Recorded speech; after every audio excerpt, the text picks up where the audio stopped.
baseball, professional sports, what are the tools being used? There really wasn't anything in professional sports or in collegiate sports.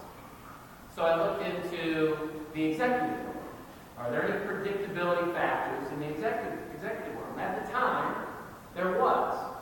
A guy by the name of David Minkus had just written a book and identified the 2 top predictors for executive success in the corporate world, and there was a lot of money being spent to go into the research here, were IQ and EQ. IQ, we all know. And EQ is this thing called emotional intelligence.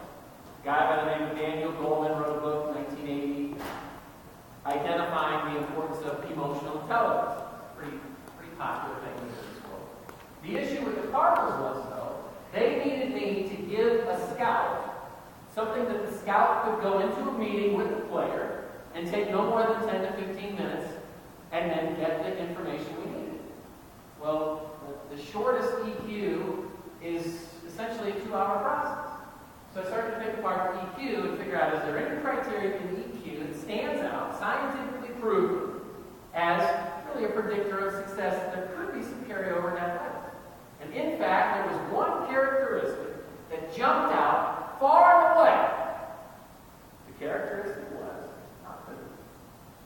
So I started to research optimism. A guy by the name of Martin Seligman, University of Penn professor, is considered the father of optimism. He's written several books. One of them, Learn Optimism. His research is outstanding. What he has found is that optimistic people are not only happier, healthier, and more successful, but at significant rates.